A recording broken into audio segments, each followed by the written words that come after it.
आम्हाला येऊच देत नाहीत वर. आम्ही म्हणलं निवेदन देऊ द्या भाषणाच्या अगोदर तुम्हाला, कारण भाषणाच्या अगोदर निवेदन दिलं तुम्ही 2 शब्द बोलचाल ना त्याबद्दल. आम्हाला वरच येऊ देत नाहीत.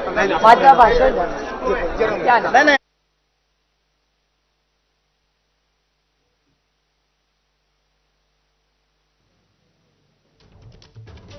सुप्रिया सुळेंच्या भाषणावेळी मराठा आंदोलक चांगलेच आक्रमक झालेले होते आणि त्यानंतर सुप्रियाताई सुळे यांच्याजवळ आपण निवेदन देण्यासाठी आलेलो असल्याचं देखील या आंदोलकांचं म्हणणं आहे. या संदर्भात तुमची भूमिका लवकरात लवकर स्पष्ट करा, अशा प्रकारची मागणी देखील या आंदोलकांनी केलेली आहे.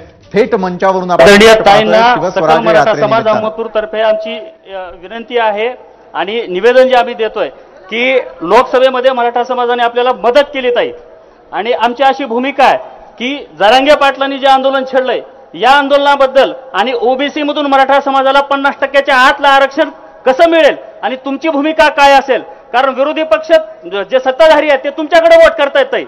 जी बैठक बोलवली होती त्या बैठकीला आपण गेलेलो नाहीत, ते तुमच्याकडे वोट करतायत. आपली भूमिका सांगा. आजही आम्ही सोबत आहोत, उद्या सुद्धा तुमच्या सोबत राहू जर मराठा समाजाच्या ओबीसी करण्याला आपला पाठिंबा असेल तर, अन्यथा आम्हाला वेगळा विचार करावा लागेल. त्यामुळं आमची हात जोडून विनंती आहे, विरोधी पक्ष म्हणून आपली भूमिका काय आहे ओबीसी करण्याबद्दल आणि स्पष्ट सांगा. आमचा पाठिंबा आहे किंवा आम्ही आरक्षण मिळवून द्यायला तुमच्या सोबत आहोत अशी भूमिका नको येते.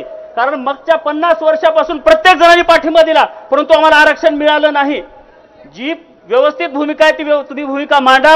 मराठा समाजाच्या ओबीसी करण्याबद्दल आपल्याला नेमकं काय म्हणणं आहे आपल्या पक्षाचं, फक्त एवढं आम्हाला ऐकायचं. बाकी म्हणणं नाही ऐकायचं. तुम्ही तुमची भूमिका स्पष्ट करा आज अहमदपूर मधून की आमची ही भूमिका आहे. कारण पूर्ण देश तुमच्या पक्ष श्रेष्ठीकडे बघतोय. देशात अडचण आली तर तुमच्या पिताश्रीकडे पूर्ण देश ह्या अडचणीतून संकटातून सोडवणारा एकच व्यक्ती आहे असं बघतोय.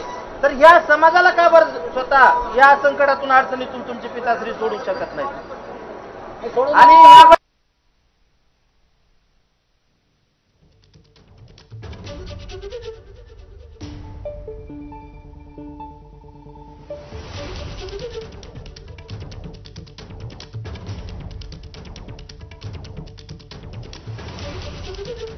निशांत भद्रेश्वर आपले प्रतिनिधी या संदर्भात अधिक माहिती देत आहेत. निशांत, काय सुरू आहे तिथं व्यासपीठावर?